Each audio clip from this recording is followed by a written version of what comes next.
We are going through a series on the book of Jonah. I've been so excited to get back to preaching on Jonah, an Old Testament book, and titled it The Prodigal Prophet. And, in some of the conversations I've been having, I got a title that as I'm preaching the prodigal prophet, I heard that sometimes I tend to be the prodigal pastor too. And I'm trying to still understand what that means. I won't tell you who made that comment, but I think it can be true to all of us. I just realized, there is not really a lot of difference between Jonah and me. And we all can see ourselves in that place to be a prodigal child of God. So let's dive right into this. Like I said last time, Jonah is a fascinating narrative. It has 4 scenes like a movie. The first scene we covered last week. Today is the second scene we are going to look at. And in this second scene, it has 2 verses at the beginning and at the end that talks about something dramatic, extraordinary, out of the world that God does. And sandwiched in between these 2 verses of what God's done is this awesome prayer that Jonah prays from the belly of the fish. There are 3 things I want to talk about to us from this passage that was read. First is we are going to learn something about God's nature. We are going to learn about God's presence. And we are going to learn about God's mission. Just 3 simple things. God's nature, God's presence, and God's mission as it flows out of this passage that was read to us. Now, the last verse of the first chapter is a small verse, but it's a loaded verse. And we are going to go through every word in this verse and spend a lot of time in this compared to even the prayer that Jonah prays. And here it goes. It says, "And the Lord appointed a great fish to swallow up Jonah.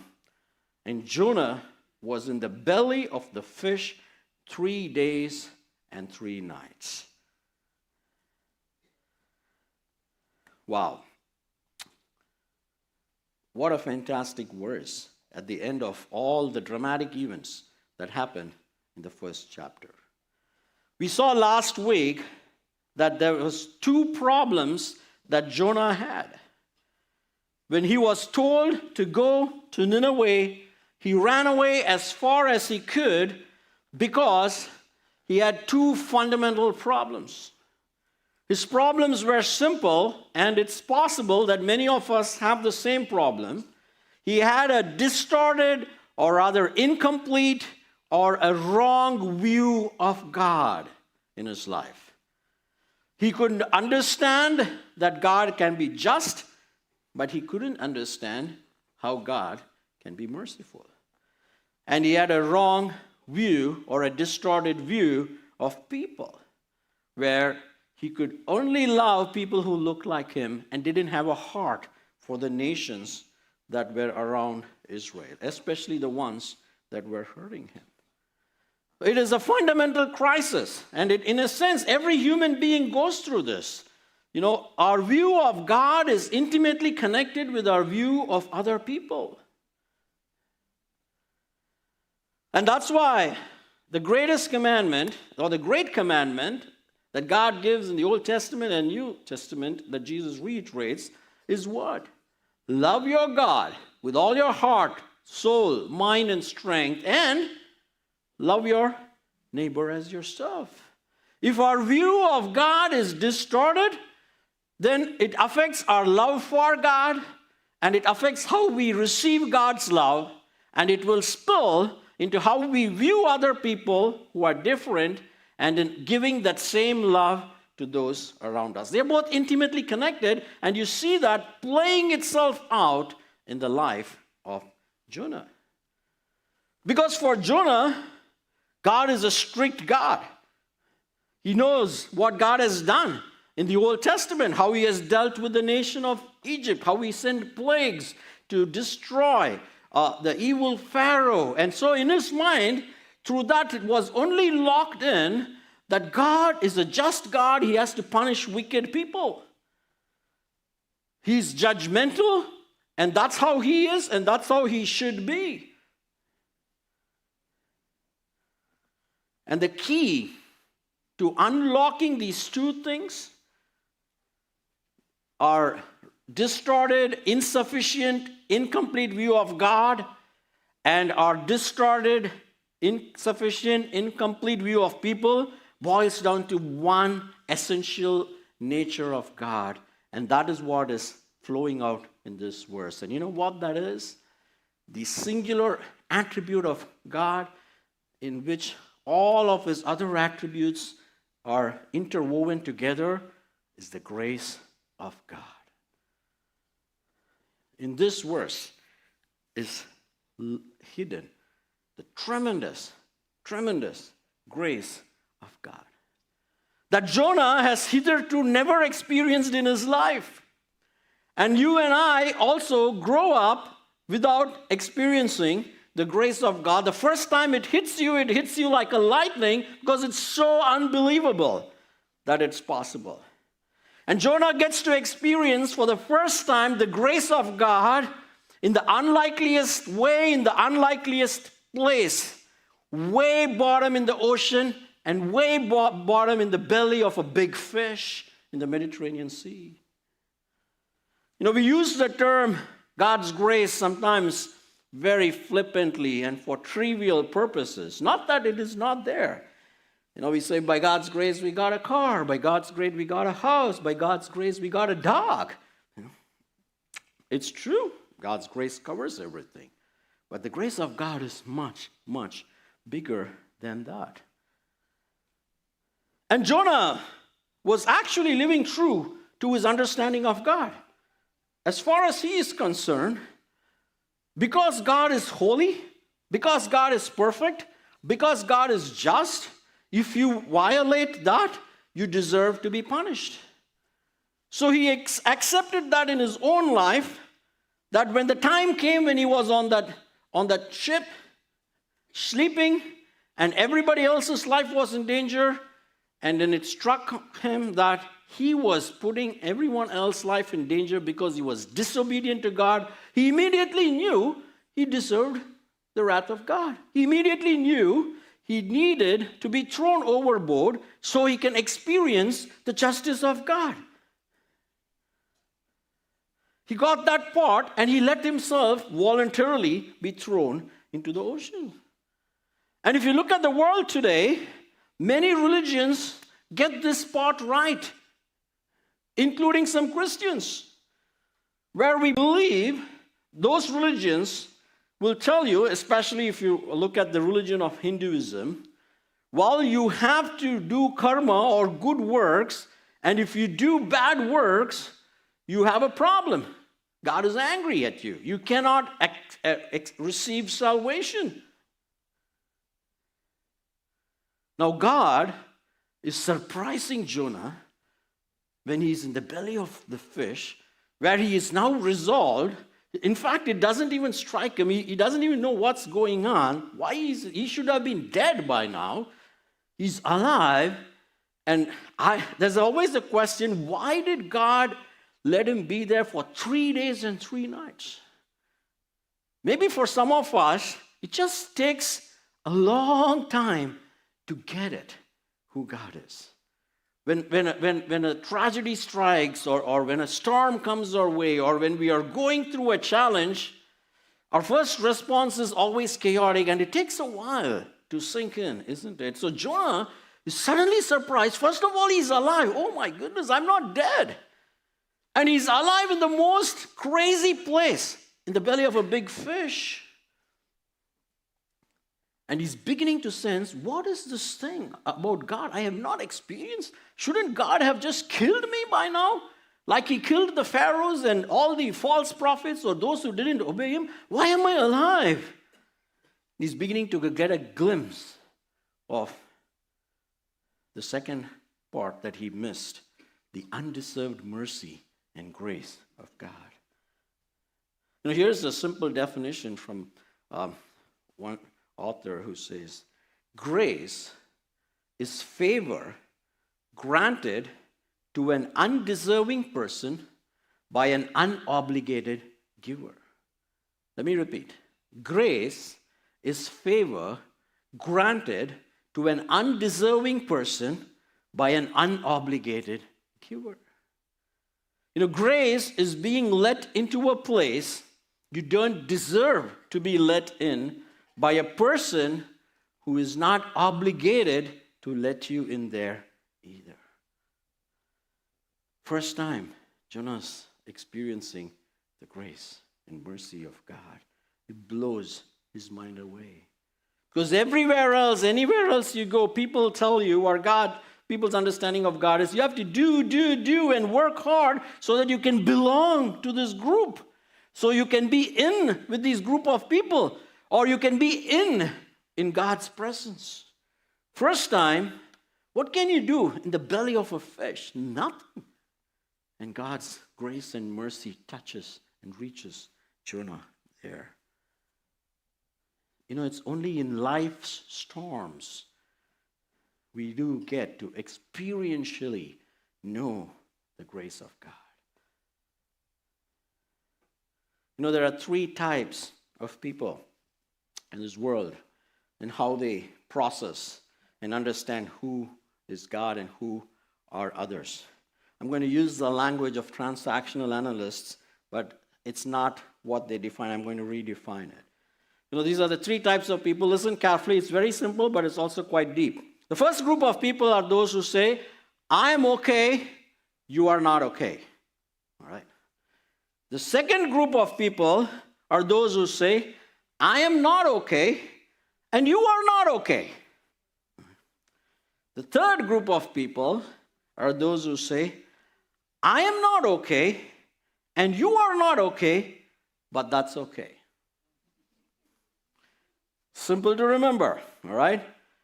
So, I'm okay, you're not okay, group 1. I am not okay, and you are not okay is group 2. I am not okay, and you are not okay, but that's okay is group 3.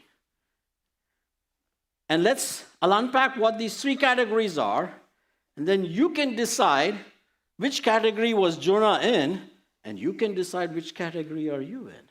All right? So the first group of people who say, I am okay, you are not okay. These are a group of people who have so low a view of their imperfections or their sin that they can't grasp grace. They don't even think they need grace. They have too low a view of their sin. That means they don't really think they are that bad. They don't like people saying they are spiritual failures. They may hate sermons like this that I preach. They don't like people talking about punishment and hell and, God is holy and his wrath is coming at you. Why? They are like a poor person who thinks they are rich. So when somebody comes along and offers them a gift, they say, I don't need it. They stay poor because they think they are rich. But they don't just stop with that view of themselves. But they say they are okay, but when they look at others, they always say, no, you are not okay. Because they're constantly also judging others, comparing themselves with others, evaluating others. They can't tolerate even the slightest shortcomings of other people. They have learned to always feel better about themselves by comparing themselves with others. Hence, they can't really truly love others. They will truly not desire to reach others. They will only do something to help others without violating their own comfort and what they can do when they can do, and will not go out of their way because there is no need. They think they deserve it. They're messed up. They're bad people. These Ninevites, God, seriously? They are totally not okay, God. I'm okay. Then there's a second category of people. Say, I am not okay, and you are not okay. This is a category of people who have who don't have a too low of a view of their sin. They know their failures. They know they are messed up. They'll readily accept they are messed up, but they have too low a view of God's mercy. They don't believe God's mercy and grace is powerful enough and sufficient enough to redeem and deal with how messed up they are, because they have never experienced grace in their life. Generally, these are people who know they have failed, and they know they need the grace, but they wish they hadn't been in this condition. They tend to say, I should not be in this condition. I should have succeeded. I'm able to take care of my life. Because they want to hold on to a religion of self-effort. They stay in their condition saying, I don't want the grace of God. I shouldn't need the grace of God. It's not powerful enough to deal with how messed up I am. Because they have a high view of their self-effort and ability to do the right thing. If something's messed up in their life, they know they can fix it by themselves. They want to fix it by themselves. And they believe in their ability to actually keep the law. And they can't tolerate anyone else breaking the law too. So they end up beating themselves up because how much ever hard they are trying to get better, they are not able to. And they beat others up too. And sometimes this can spill, if you are that kind of a person in this category, into parenting where you raise kids knowingly or unknowingly, consciously or subconsciously, imparting these things into their head where they are taught to always work hard, to be in this performant mindset, work, study, do, and be the best, that it spills into their view of themselves and spirituality as well. Because they have too low a view of God's grace and mercy, they haven't received God's grace because they rely on self-effort. Sometimes it's possible for us as Christians too, when we look at the law of God and His 10 commandments and all of those things, we think that that's meant to help us become good. And even when we know that we can, and it's only meant to help us, show us that we can, once we become a Christian, we tend to bring the law back again into our life and become legalistic Christians. Everything is a law. Or you have to do these things on Sunday. You have to memorize this, and you have to do this, and that's how I was raised up. And then you tend to believe somehow, even after I'm a Christian, being good is in my hands.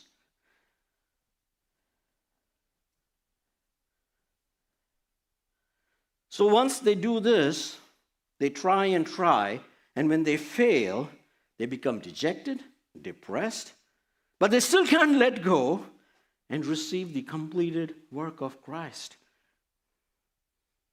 And it spills into all areas of their life. Because they end up constantly wanting people's approval all the time. They want to be in with everybody, looking for approval that only God can give. They substitute that in relationships. They also cannot truly love others, as they're not looking to give love, but receive love all the time. And they will not do anything that disrupts the status quo. That's category 2. I'm not okay, and you are not okay. That's a simple definition, easy to remember. Then comes the third category. I am not okay, and you are not okay, but that's okay. These are the people who not only see their evil, their sin, and their need, that they are spiritual failures, at the same time they see the heights of God's grace. They see the power of His mercy. It's like they're looking at the world through 2 eyes. You know, if you look only with one eye, you have no depth perception. If you try to close your eye and drive your car, please do not do that. You cannot exactly judge how far you are, and you'll end up crashing. But if you look with 2 eyes, suddenly you have this depth perception. Through those 2 things, the height of God's mercy and the depth of your sin, you see an absolute beauty, and you're changed by that beauty of the grace of God. It's only when you have tried to keep the law and you fail and you know you can't and you recognize you are a point object of God's wrath, and just not stop there and see that someone else has taken that wrath because he was hurled into the sea of the wrath of God. And guess what? It's free. It's costly, but it's free. You don't have to do a thing. God's love meets you right there, and all you need to do is believe. Then I know I'm not okay. I know everybody else is as messed up as I am. I am not better than them. No one is better than me. We are all equally sinful. We are all equally messed up. And that's what the Bible says. All have sinned and fallen short of the glory of God. And we are equally forgiven by the grace of God. So I can love them like I love myself. So my dear friends, which category are you? Category 1, category 2, or category 3? Where are you at? And it all boils down to your understanding and view of God. If you find yourself struggling in any of these areas, either in being okay with who you are or in loving someone who is not like you, it's not a practical problem. It's not a missions problem. It's a theological problem. It all originates from a wrong view of God and a lack of experiencing the true mercy and grace of God. And I want you to think about it. I gave away the answer. Which category you think was Jonah? Were you awake? First one? All right, re-listen to the sermon and see. I think he's a category 2 guy, all right? So let's see, how does God's grace flow into Jonah's heart?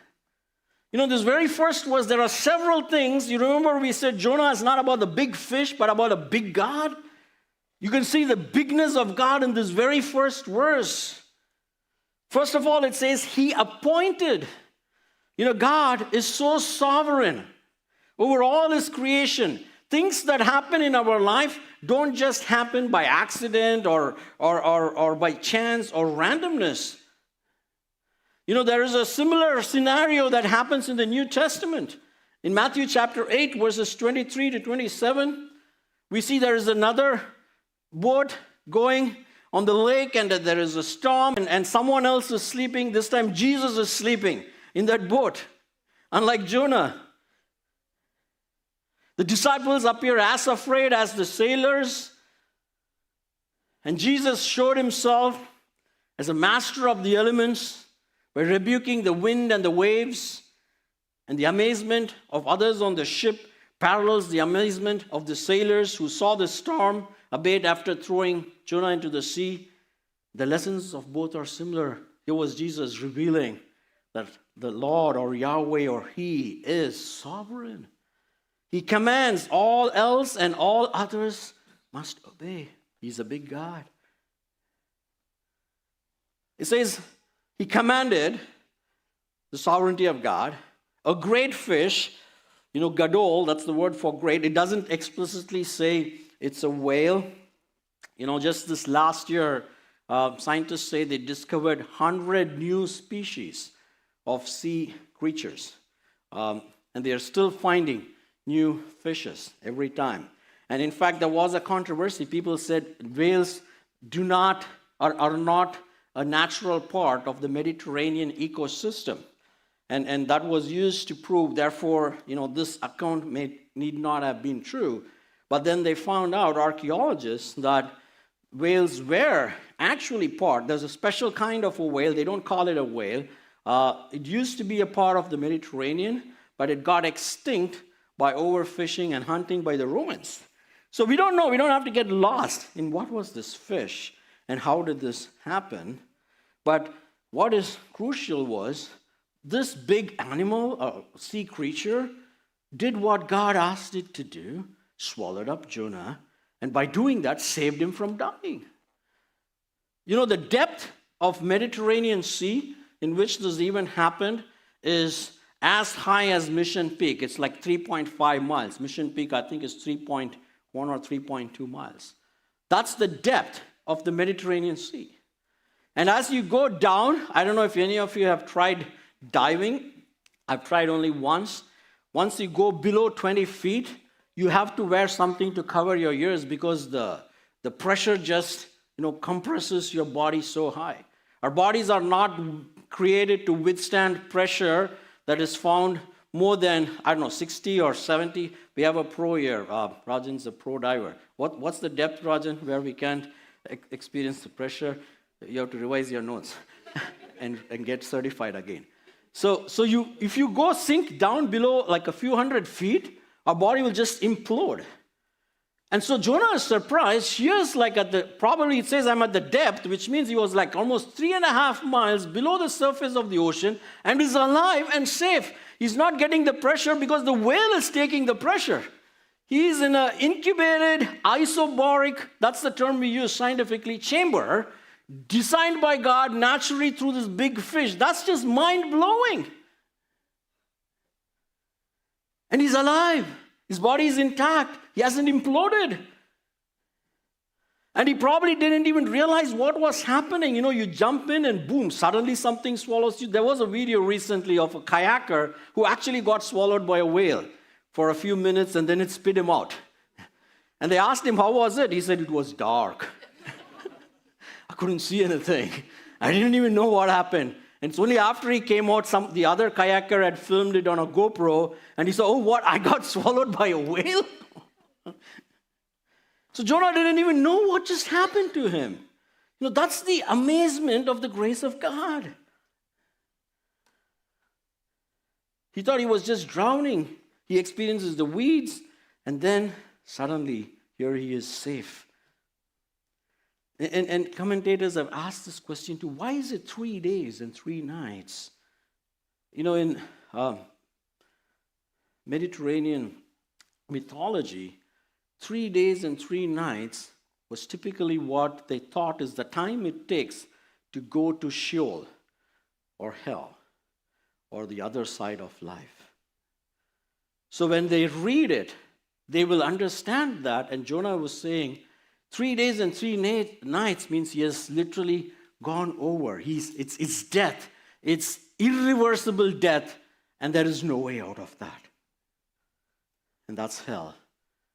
And he uses a word in his prayer, which we will read.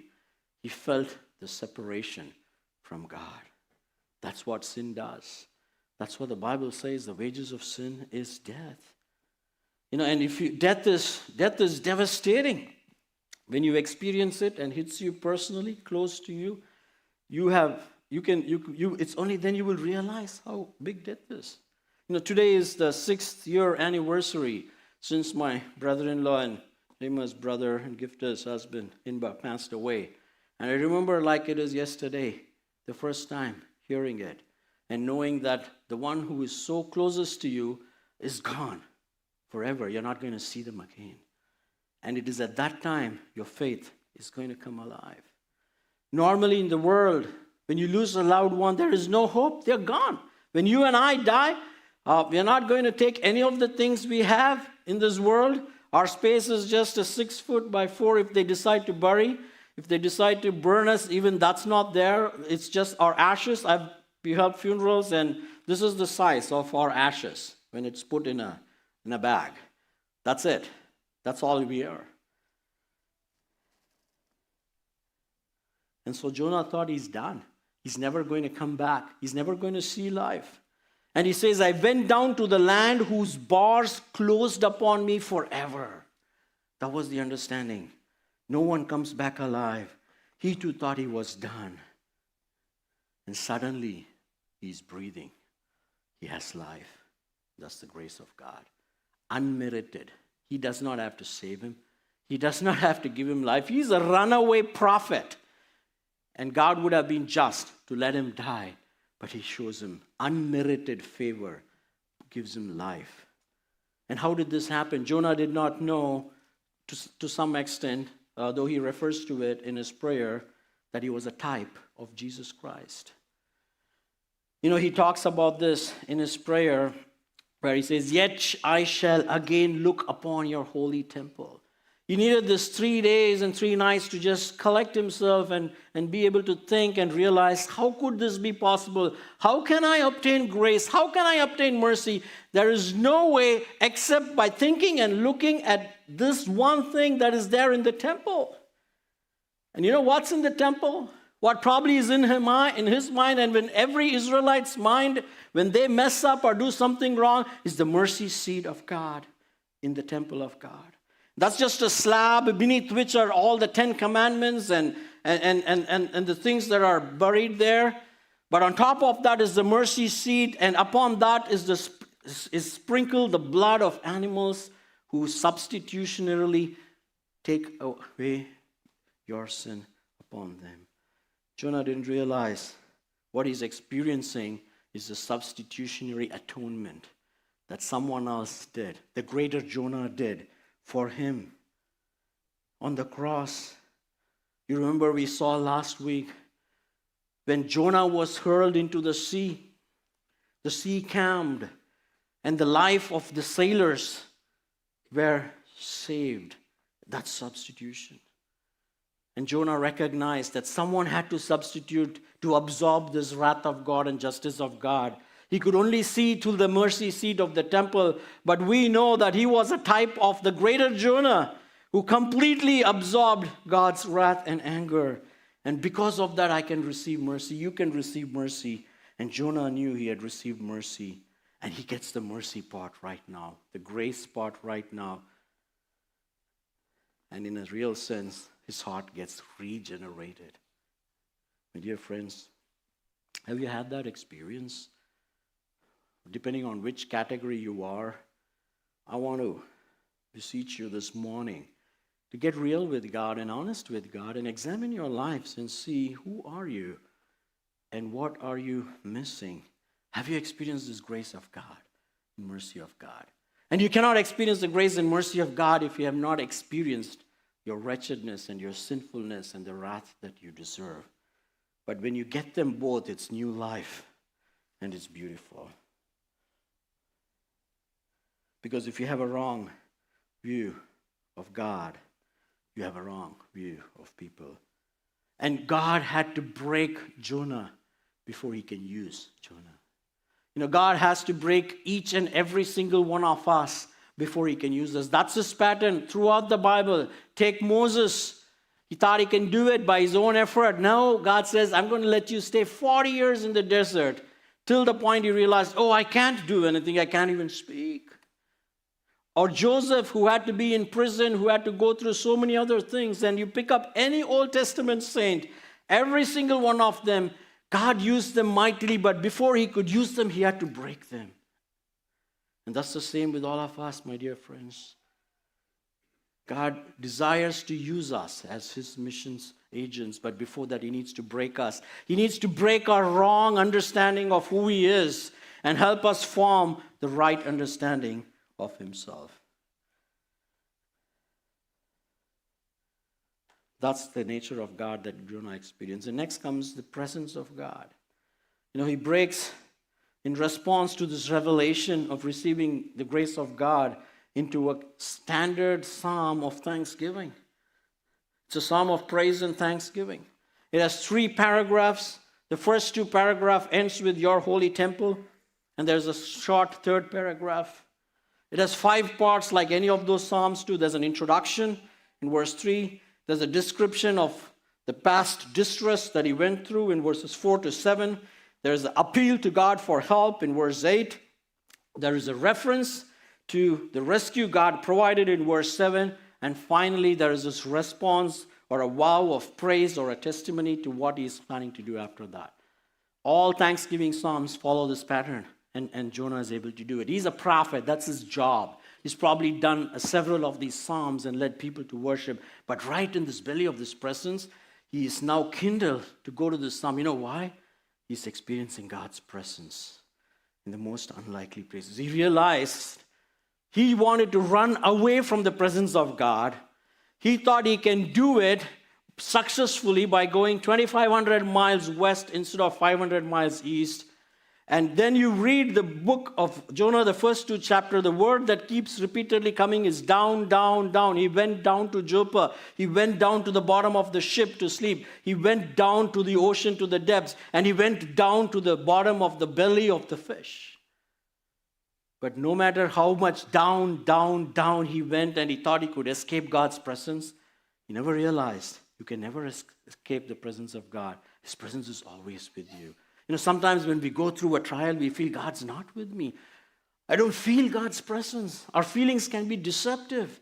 God is most present in our most challenging times, and all it needs is for us to call out to Him in prayer, and our God is a prayer-answering God. Amen? Those prayers will be the most beautiful prayers of your life. We all have the 3 days, 3 nights belly in the fish experience, haven't we? I've had that in my own life when I was diagnosed with Hodgkin's and given 2 or 5 years to live. The 5 days were the most hellish 5 days of my life, but the presence of God was the most nearest and sweetest that we experienced during those times. And the word Jonah, now you can see he's locked in, he's changed. He says that God, you allowed this to happen. You cast me into the deep. God casts us into the deep, into the heart of the seas. It sounds cruel. So whenever you think, is God even involved in my pain or suffering? Oh, He very much is. Sometimes He has to cast you there so you can understand His grace. It's actually an act of grace. He never leaves us or forsakes us. And after describing his past distress and says when he's crying out to help, and he references to how God rescued him, he says 2 significant things. The first one we saw again, says, yet I shall again look upon your holy temple. When you believe in the grace of God, hell is not the end. Hell has been defeated. Death has been overcome. And we will have life after that. Our loved ones will come back alive. So even though we grieve, we don't grieve like those who do not have hope. We grieve with hope. We miss the person who is lost, but we know we will see that person again because of the grace of God. Because Christ Jesus overcame death on the cross. And he remembers that when he says that, he will see again in your holy temple. He's going to go back alive and see. And then he talks about those who pay, in verse 7, those who pay regard to vain idols forsake their hope of steadfast love. He talks about those who are in those other categories, who are believing in themselves or other idols in their life. We may not have physical idols, but we all tend to have certain things we feel we need to have to make us feel valuable. Those are our idols. Can be our spouse, our friends, a future marriage partner, a job or a college or a school or whatever we think we need to make us feel that we are really okay. There is a... we all know Tenzing Norway, who scaled Mount Everest first. But 20 years before he did, there was a famous British mountaineer who tried to scale Mount Everest along with his friends. And he went up to the base camp close to Mount Everest is, I think, 8,500 meters or something. He went close to almost 8,000 meters height along with his friends, and they were camped. And he wrote a lot of letters to his wife back in London at that time. And they found his last letter recently. This is his 100th year anniversary. And the letter he writes about how the weather is bad and his health has been bad. And so what happens is on that day, he abandons the rest of the crew and he decides to push to reach the summit, and they never saw him again. And the rest of his crew, they never scaled the mountain. They went back. And they went back home.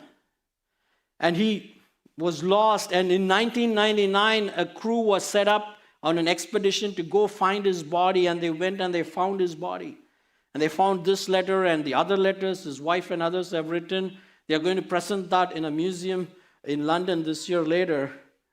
And so the author who was writing this, he spoke to the descendants of the others who were with him, who saw him last, and asked him, what happened? Why do you think he did it? And he said, I did not know this, there is something called summit fever. Apparently, this is only in mountaineering, that when you try to scale all these big mountains, when you're at the edge and the summit is in view, the summit fever tends to make you do irrational things. You want to somehow push and reach the summit, even if it is dangerous to your own self. And that's what he had, is what they thought. But then this person told him, the descendant of the other survivor, no, for him, his whole life was hinging on that success of scaling Mount Everest. He had to do it because he thought that was the defining moment of his life. And when they asked him, why was it that your parents or grandparents didn't do, he said, for them, they didn't need Mount Everest. They didn't need that. And therefore they were alive. And that's what Jonah is referring to. Sometimes if we have these other things we feel we need to validate us, we are not going to see the grace of God and run to him. That's what he says. Those who pay regard to vain idols forsake their hope of steadfast love. And summarizes this grand statement. Some say this is probably the central verse in the whole Bible. I haven't verified that. Salvation belongs to the Lord. What a profound statement. We can preach 10 sermons on that. And you respond to that in this beautiful prayer in thanksgiving. Life without God is hell. And that's where Jonah was.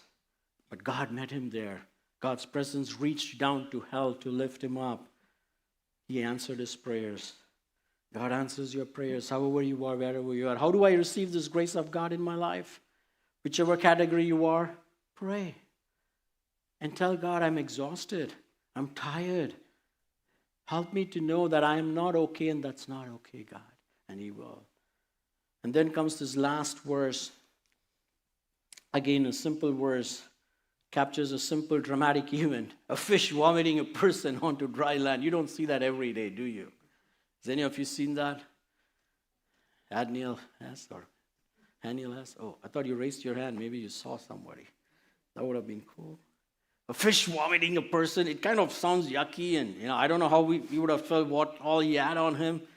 But commentators say he was probably vomited him back right at Joppa, where he boarded the ship. It wasn't too far that he went away. And what does this have to do? Because we spoke about God's nature and God's presence. Now, if you zoom out, remember we always have to zoom out and see. God is kind of telling Jonah and the rest of us that his mission has to continue. He has a mission for Jonah, and that mission is he has to go to still Nineveh and proclaim the good news to them, so some people there will repent and have a change of heart. God has to accomplish his purpose no matter what. In spite and despite of our failures, whether we are willing or unwilling, he is the Lord, he is sovereign. He just does what he has to do, what he needs to do, and what he will do to reach the nations. That's his heart. And for that, Jonah has to get onto dry land, and he will do whatever it takes to get Jonah out there. He's not done with Jonah, and he's not done with Nineveh, and he's not done with you and me till we get on his mission. God does not need perfect people to accomplish his mission, but he needs people who have experienced the grace of God in their lives and are willing to show that grace to others at any personal cost. Another word for grace is favor, is wanting to be favorable to others. A couple of weeks ago, we had our iSpectra pastors' luncheon, and as all the pastors was sharing, I was so encouraged when we had Pastor Danny Sanchez, and he was sharing how he's a Latino second-gen immigrant pastor. He said a lot of kids, Vietnamese kids coming from Buddhist homes, are hearing the gospel and accepting Jesus Christ. Unbelievable. And there was a Vietnamese pastor who was sitting right across. He said, we've been trying to reach these kids forever. And we have not, but praise God, you are able to do it. Maybe you're the one God has chosen to do that. And if the other narrative I've tried, perhaps many of us have done, is it's very hard by one Indian to reach another Indian, because Indians tend to think we worship a white man's God. But you know what? Who is able to reach our Indian brothers effectively? Koreans, because they are neither white nor black. And they're confused. Pastor Kyun Yu, some of you may know him. He does all these, soccer camps and music classes. Guess who shows up the most in his classes? Indian kids. And some of them end up becoming volunteers, and they actually teach the gospel. They are actually sharing the gospel with others. We don't have to feel bad, oh God, why did he not choose me? I should have been the one. You know who is very receptive to us that I have experienced in the last several years? I've shared the gospel. The most receptive people have been Latinos. Because I think we have a lot of similarities. Tortillas and chapati. Spices. Oh, there must be some connection somewhere. And they come from Catholic backgrounds. They already have a sense of reverence for God. When I tell I'm the pastor, they start confessing immediately. They think I'm a priest. I'm like, no, I don't do that. You just have to do it with God. People from the Middle East. People from Africa. I remember in Boise speaking in African church. They eat rice. We eat rice. Ugali. We have Benani here. He'll tell us more about the Kenyan culture for us. People from Afghanistan. For us, for them, Bollywood is like Hollywood. And Indians are like another brother. And Mike and Hannah are doing a fantastic job reaching out to all of those brothers.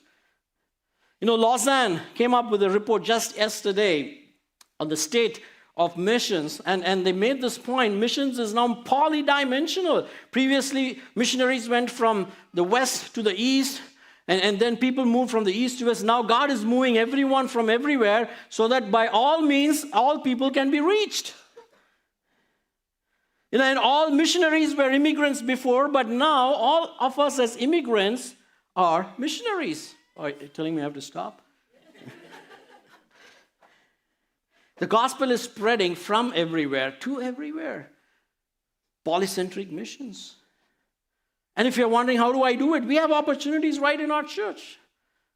We have our kids club just very close by. It's been very hard to put that together. And I hear so many wonderful stories. Some kids who have never seen or heard the Bible, and they're presented with it. There was one kid I heard, you'll hear more stories next week, who didn't want the Bible. A year later, he's like devouring it. Right here, in our own backyard. And it requires us to step out of our comfort zone and not just think of, I'm going to hang out only with people like me. In your community where God has placed you, to see who can I reach out to. When we started this church, I used to volunteer in a library. That's another place you could. And I ran into this Iranian couple and taught them how to use computer and things like that. I didn't know 6 months later his wife was going to have terminal cancer. And through that, she came to know the Lord. Open your home to your neighbors. Get involved in your community. Serve. Volunteer. Now, as I started volunteering in the Little League, I've come to love these kids. I know exactly the strengths and weaknesses of every single child. And I really have a heart for each of these children. And none of them are Indians. Trust me. But here's the point. God can and will reach these nations with or without us. He doesn't need you and me. But it is our joy to be part of it. It is our joy to live our life with a life on mission. And for that, we have to move out of our comfort zone. Rather than that, if we choose to just say, I'm going to live, make money, raise kids, have a job, and die, and believe in Jesus, yeah, maybe you'll make it to heaven, of course. But what a boring life you have lived and missed on, isn't it? And that's the word of William Carey. It says, expect great things from God and attempt great things for God. And it happens when all starts with having the right understanding of God and experiencing this God and feeling His presence every moment in our lives, and then choosing to live a life of mission. Let's pray.